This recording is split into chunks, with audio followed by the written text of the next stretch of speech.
이루지 않으면 안 될 시대를 살게 변모되었습니다. 지금까지는 생명이 끊임없이 변화하는 겉모습만을 보며 이비인비했습니다. 이젠 일정한 형태의 생명이 사라지는 것은 새로운 형태를 나타내기 위함임을 알아차리며 의식의 전환을 해야 할 때임을 깨닫습니다. 현상 넘어 본질 속에 거하시는 당신 주님이시여, 변화하는 세상 이치를 넘어 영혼을 살았던 고 조지현 집사를 기억합니다. 삶의 자리에서 상처와 절망의 십자가를 메고 상생과 화해의 신명나는 세상을 꿈꾸며 따뜻히 평화의 씨앗을 눈물로 심었던 그를 다시 추모합니다. 우리의 모임과 함께 하소서. 자신의 영원한 모습으로 사라진 예수님 이름으로 기도합니다. 아멘. 두려워 마라, 별것 아니다.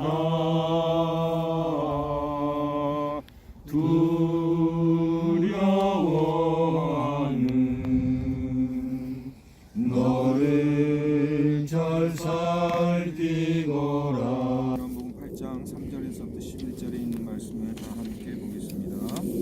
율법학자들과 바리새파 사람들이 가나안을 하다가 잡힌 여자를 끌고 와서 가운데 세워놓고 예수께 말하였다. 선생님, 이 여자가 간음을 하다가 현장에서 잡혔습니다.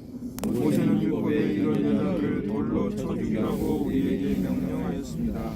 그런데 선생님은 뭐라고 하시겠습니까? 그들이 이렇게 말한 것은 예수를 시험하여 고발할 구실을 찾으려는 속셈이었다. 그러나 예수께서는 몸을 굽혀서 손가락으로 땅에 무엇인가를 치셨다. 그들이 다그쳐 물으니 예수께서 몸을 일으켜 그들에게 말씀하셨다.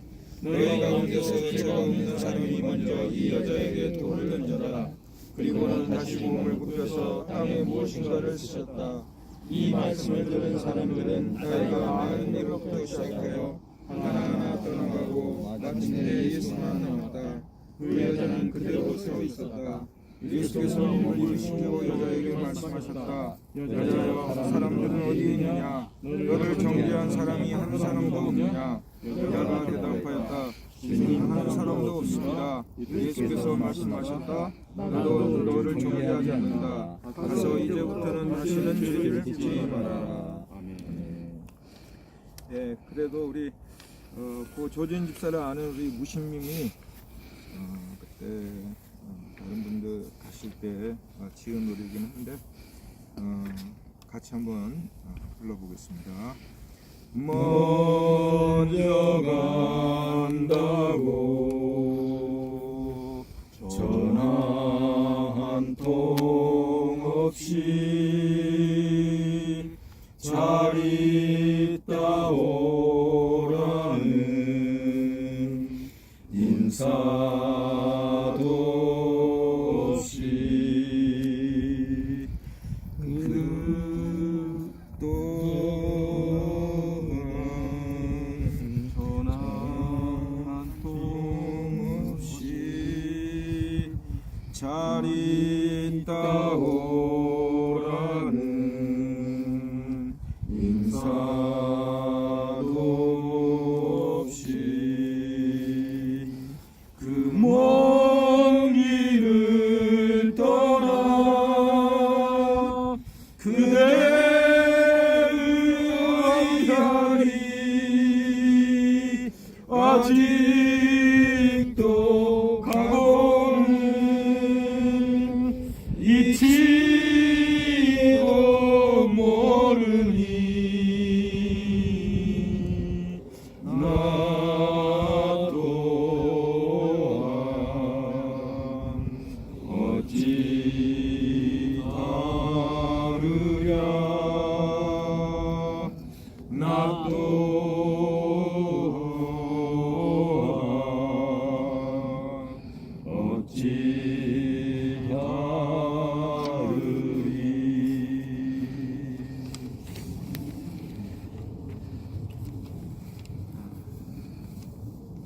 오늘 말씀은 죄가 변하여 사랑이 되다라는 제목으로 오늘 지금 여기 교회 고 조지현 집사는 지금 여기 교회의 상징이라고 저는 생각합니다. 오늘 10주기 추모 예배를 드리는데 여러분들 잘 모르시는 분이 대부분이지만 저도 사실 잘 모릅니다. 문제는 우리가 잘 알고 모르고 하는 것이 중요한 것이 아니라 그 사람이 남겨놓은 발자취를 통해서 저는 지금 여기 교회가 오늘 어떠한 모양으로 가야 하는지 그 모습을 미리 세례 요한처럼 보여준 사람이 저는 고 조지현 집사라고 생각합니다. 저는 집사님을 생각하면 세 가지가 떠오르는데 그 세 가지를 통해서 오늘 말씀을 생각하면서 여러분과 함께 나누려고 합니다. 첫째, 그는 죄인이라는 죄짐을 지고 살았습니다. 두 번째는 막걸리라는 마당을 즐겼습니다. 그리고 세 번째는 신과 나눈 이야기. 이 세 가지를 저는 조지현 집사 하면 생각이 나는데 오늘의 말씀을 생각해 보려고 합니다. 첫째, 죄인이라는 죄짐입니다.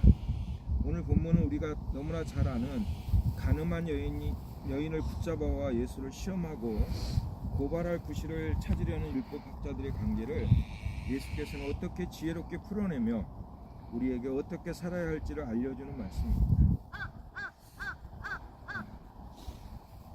한 사람을 율법학자나 세상은 그를 정죄했습니다. 그래서 조지현 집사도 일명 세상법에서는 돌맞아 죽을 수밖에 없는 죄인으로 살던 여인이었다고 생각합니다. 그 죄짐을 사실은 열심히 봉사하고 섬기던 교회가 오히려 그를 율법의 기준에 맞춰서 죄인으로 낙인을 찍었습니다. 그를 죄인으로 끌고 와 사람들 앞에 세워 수모를 담게 하기도 했습니다. 어찌 보면 교리를 명분으로 돌로 쳐 죽여야 한다는 것 아닌가 하는 겁박까지도 받을 정도로 그의 삶의 무게는 그리고 신앙생활을 하는데도 불구하고 힘든 삶이었습니다. 그가 우리 교회를 만나기 전 기존 교회를 열심히 섬겼던 신도였습니다. 하지만 그에게는 술과 담배, 특히 담배로 인해 많은 비난을 받았다고 들었습니다. 심지어 방언을 못한다는 이유로 귀신 들린 사람처럼 죽기놀이를 인해 많은 상처를 받았는데 교회가 초창기 지역 주민을 위해 펼친 요가바다 장터를 통해서 지금 여기와 인연을 맺게 되었습니다. 바로 상처받고 고단한 죄짐에서 벗어나기가 쉽지 않았습니다. 바로 그런 때에 우리는 주님을 만날 수 있다고 생각합니다. 별것 아닌 것 가지고 오히려 그에게 정죄하고 그리고 그를 이상한 사람으로 몰았던, 그래서 그런 죄짐으로부터 쉽게 벗어나기가 쉽지 않았던, 그래서 그러한 이야기들을 오히려 소문으로 만들어 사람들 앞에 세워서 돌로 쳐야 하는 것 같은 그러한 심적 부담, 죄짐으로 살았던 사람이 바로 고 조지현 집사였다고 생각합니다. 두 번째는 막걸리라는 마당입니다. 그가 지금 여기를 통해서 이제 교제를 나눴고 술을 좋아했고 잘 마셨습니다. 삶의 무게의 짐을 벗기 위해서 아마 술, 담배는 필연이었는지도 모르겠습니다. 그가 지금 여기를 만나 힘든 삶의 위로가 되면서 교제하기 시작했습니다. 그래서 그 남한산성의 그 무릉도원인가 거기를 참 많이 갔던 기억이 있습니다. 저는 오늘 본문을 보면 6절 8절에 보면 땅에 무엇인가를 쓰셨다고 하셨는데 저는 그 뭔가가 뭔지는 잘 모르겠습니다. 하지만 저는 그것에 뭔가를 쓰셨다고 하는 것은 삶의 길을 찾는 시간이라고 생각해 봅니다. 즉 막걸리 타임이라고 생각합니다. 삶을 나락으로 모는 미끼, 삐끼, 어제 우리가 이야기했던 교회가 사랑이라는 이름으로 미끼를 던지고 두려움이라고 하는 삐끼로 호객하는 그런 기존 질서를 무너뜨리는 시간들이라고 생각합니다. 이 6절과 7절 사이의 7절을 보면 너희 가운데서 죄가 없는 사람이 먼저 이 여자에게 돌을 던져라. 세상에는 죄가 없는 사람이 있는지 없는지 잘 모르겠습니다. 그러나 주님께서는 죄가 없는 사람이 먼저 이 여자에게 돌을 던지라고 합니다.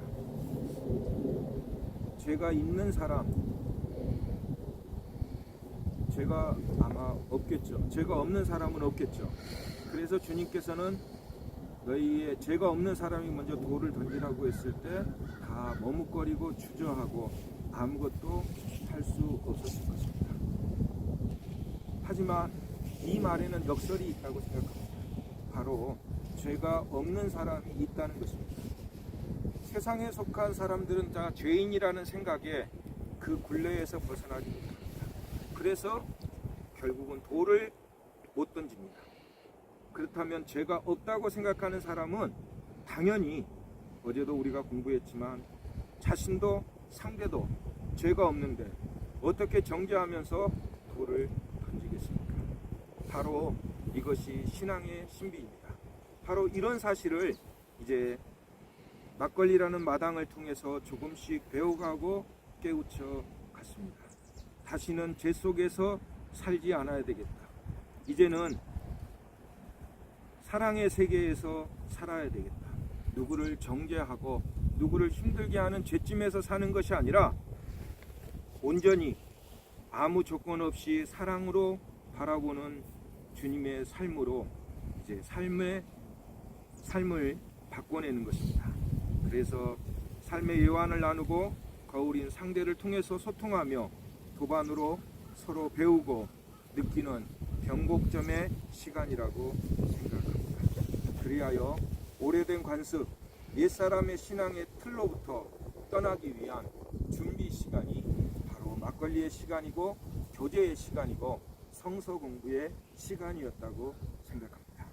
마지막으로 그는 신과 나눈 이야기를 했습니다. 이제 조집사는 신과 이야기를 나눕니다. 10절 11절에 보면 여자여 사람들은 어디에 있느냐 너를 정죄한 사람이 한 사람도 없느냐 여자가 대답했습니다. 주님 한 사람도 없습니다. 그러자 예수는 나도 너를 정죄하지 않는다. 가서 이제부터는 다시는 죄를 짓지 말아라. 세상은 그녀를 세상과 율법의 틀에 맞춰 정죄하려고 했습니다. 하지만 이제는 누구도 그를 정죄할 수 없음을 신과 이야기를 통해 깨닫습니다. 바로 무의미한 세속일 끝이 없이 달려오다 멈춘 느낌, 바로 거기에서 빠져나온 진정한 해방감을 그녀는 느꼈다고 생각합니다. 그것은 세상의 법에서 벗어난 하나님의 사랑의 자리로 옮겨진 바로 패러다임의 전환이었습니다.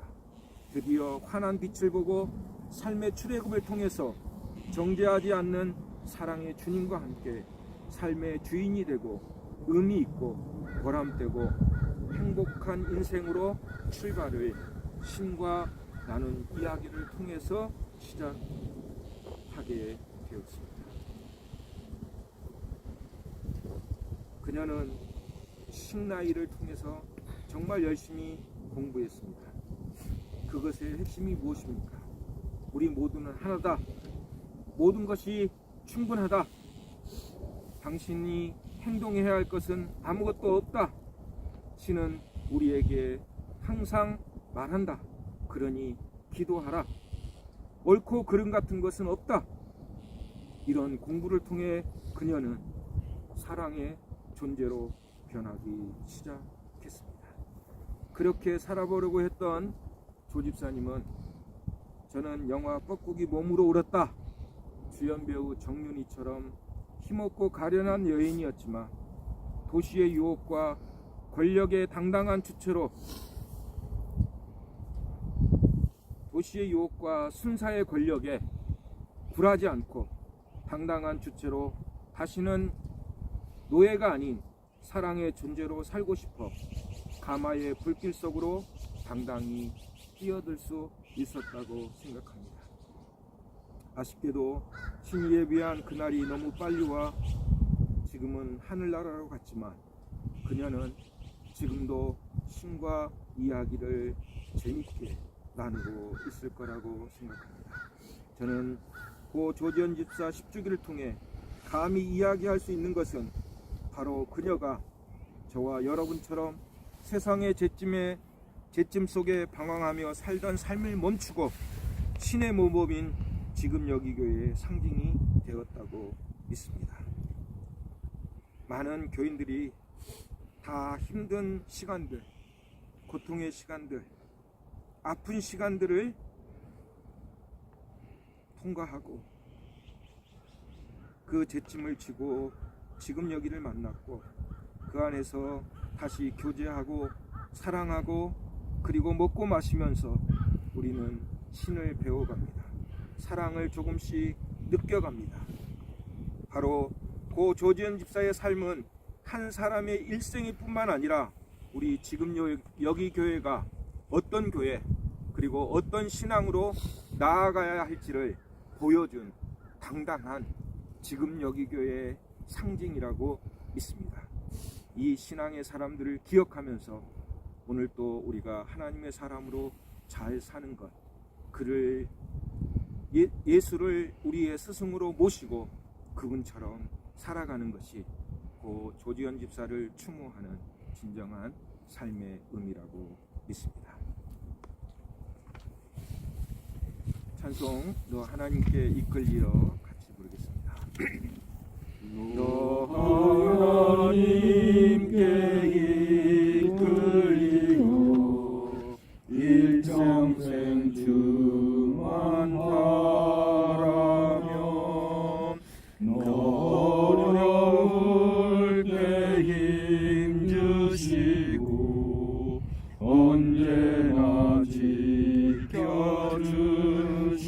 지켜주시리 주 크신 사랑 믿는 자 그 반석 위에 서리라. 너 설레는 맘 가다듬어 희망 중 기다리면서 그 은혜로 신 주의 뜻과 사랑에 만족하여라. 우리를 불러주신 주 마음에 소원하신다. 주 찬양하고 기도하며 내 본구 힘써다하라. 주 약속하신 모든 은혜 내게서 이루어지리라. 참되고 의지하는 자 주께서 기억하시리. 아멘. 기도하겠습니다. 이제는 육으로 왔지만 자신은 하나님의 아들이었음을 알아차리고 어떤 판단도 없이 오직 사랑으로 자신의 길을 가며 우리의 본이 되어주시는 참 스승 예수 그리스도의 은혜와 생명으로 끊임없이 그 겉모습을 바꾸시지만 새로운 형태에서 온전한 당신을 알아차리도록 동구밭 밖에서부터 기다리며 두 팔 벌려 안아주시는 하나님의 아버지의 그 극진하신 사랑하심과 도토리는 가지, 잎, 줄기, 뿌리 즉 모든 외형, 모든 고유한 형태를 잃었지만 그 속에 자신이 포기한 모든 것을 되찾을 수 있는 생산력을 가진 간직한 상수들이 나무 자체임을 알아차리도록 우리를 도우시는 성령님의 인도하심이 오늘 10주기를 맞아 우리의 선물과 지금 여기 교회의 상징이 된 고 조지현 집사를 통해 다시 깨닫는 세상, 다시 세상 넘어 사랑의 세계가 있다는 놀라운 사실을 가슴에 새기며 죽음은 사라지는 것이 아닌 자신의 영원한 모습으로 돌아가는 것임을 믿고 이제 우리 자신만이 사랑이며 새날 새의 길이며 영원한 존재임을 마음속에 다짐하는 우리 모두에게 이제로부터 영원까지 함께 하시기를 간절히 축원하옵나이다. 아멘. 고맙습니다.